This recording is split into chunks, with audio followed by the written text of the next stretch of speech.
নমস্কার। আজকে আবার আপনাদের সামনে এসে উপস্থিত হলাম। আমরা আগের ভিডিওয়ে বিহার স্টেট সম্বন্ধে কিছু তথ্য জেনেছি। আজকেও কিছু তথ্য জানানোর চেষ্টা করব। তো আজ আমরা জানব আমাদের সাবজেক্ট সংস্কৃত বিষয়ের সিলেবাস কী কী পড়তে হবে। তো প্রথমেই বলে রাখি, বিহার স্টেট পেপার 1 এবং পেপার 2 দুটো এক্সাম হয়, এবং এখানে আমাদের অবশ্যই জেনে রাখা উচিত পেপার 1 এবং পেপার 2, মানে পেপার 1 হচ্ছে 9-10 এবং পেপার 2 হচ্ছে 11-12। দুটো পেপারেরই সিলেবাস কিন্তু এক। তাই যারা ফর্ম ফিল আপ করেছেন বা যারা করবেন ভাবছেন, তারা অবশ্যই দুটো ফর্ম ফিল আপ করার চেষ্টা করবেন, কারণ একটা সিলেবাসের একই সিলেবাসে আমাদের দুটো কিন্তু হয়ে যাবে। এবং এটাও মনে রাখতে হবে কিন্তু দুটো পরীক্ষা কিন্তু একসাথে হয় না, আমি আগের ভিডিওতে বলেছি। যাই হোক, আজ আমরা এখন জানবো আমাদের সংস্কৃত যে সাবজেক্ট, যে 100 নম্বর পরীক্ষা হয় 150-র মধ্যে সাবজেক্ট, সেই সাবজেক্টে আমাদের সংস্কৃত সাবজেক্টের মধ্যে কি কি আছে বিষয়। তো প্রথমেই আছে আমাদের হচ্ছে ইউনিট, মানে সিলেবাসটাকে 15টা ইউনিটে ভাগ করা হয়েছে।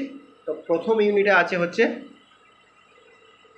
লঘু সিদ্ধান্ত কৌমুদী থেকে হচ্ছে সংজ্ঞা প্রকরণ এবং সন্ধি। ইউনিট 2-এ আছে হচ্ছে রামায়ণ, মহাভারত আর পুরাণ। ইউনিট 3-এ আছে সংস্কৃত সাহিত্যের ইতিহাস, সেখানে মহাকাব্য, সেখানে নাটক, সেখানে গীতিকাব্য, সেখানে কথা সাহিত্য, সেখানে গদ্য, সেখানে কাব্যশাস্ত্র, সমস্ত কিছু টপিকের মধ্যেই আছে। ইউনিট 4-এ আছে পদ্য সাহিত্য। সেখানে আমরা দেখব যে 3টে আমাদের পদ্য আছে সিলেবাসের মধ্যে। প্রথম হচ্ছে কালিদাসের মেঘদূত। মেঘদূতের হচ্ছে আমরা জানি দুটো ভাগ থেকে, পূর্ব মেঘ উত্তর মেঘ, তো পূর্ব মেঘ পড়তে হবে। 2 নম্বর আছে রঘুবংশম, সেটাও কালিদাসের লেখা। রঘুবংশের যে 19টা স্বর্গ আছে তার মধ্যে আমাদের দ্বিতীয় স্বর্গটা আমাদের পাঠ্য, সেখানে আমরা নন্দিনীর গো সেবাটা পাবো। আর 3 নম্বর আছে হচ্ছে ভারবীর কিরাতার্জুনিয়ম, সেটা প্রথম স্বর্গ। এই গেল পদ্য সাহিত্য। তারপর আছে হচ্ছে বৈয়াকরণ সিদ্ধান্ত কৌমুদী থেকে ভট্টজি দীক্ষিতের হচ্ছে কারক এবং বাচ্য। তারপর গদ্য সাহিত্যের মধ্যে পড়ছে কাদম্বরী। কাদম্বরীর কোনটা পড়তে হবে? সুকনাস উপদেশ বাণভট্টের। তারপর আছে গদ্য সাহিত্যের মধ্যে আরেকটা আছে শিবরাজ বিজয়, খুব ইম্পর্টেন্ট, এটা পণ্ডিত অম্বিকা দত্ত ব্যাসের। তারপর আছে ইউনিট 8 আছে নাট্য সাহিত্য। নাট্য সাহিত্যের মধ্যে আছে কালিদাসের অভিজ্ঞান শকুন্তলম, এটা আমরা অনেকেই পড়া আছে, কারণ আমরা অনেকেই পড়ে এসেছি, এখনও অনেকেই পড়ছি। তারপর আমরা চলে আসছি হচ্ছে ঋগ্বেদ, বেদের সামান্য পরিচয়। তার বেদের মধ্যে আমরা দেখব বিভিন্ন সূক্তগুলো আছে, অগ্নিসূক্ত, সবিত্রী সূক্ত, বিষ্ণু সূক্ত, ইন্দ্র সূক্ত। তারপর আছে কঠোপনিষদ।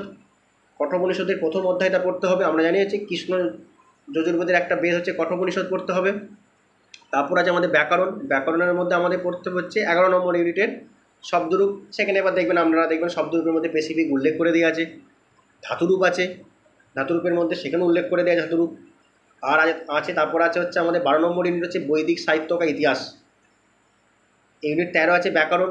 ব্যাকরণের মধ্যে আমরা লঘু সিদ্ধান্ত কৌমুদী থেকে আমরা পড়ব মাহেশ্বর সূত্র, প্রত্যাহার পড়ব আমরা, আমাদের যে 14টা মাহেশ্বর সূত্র আছে সেখানে প্রত্যাহার পড়ব, এবং আমরা সমাস পড়ব।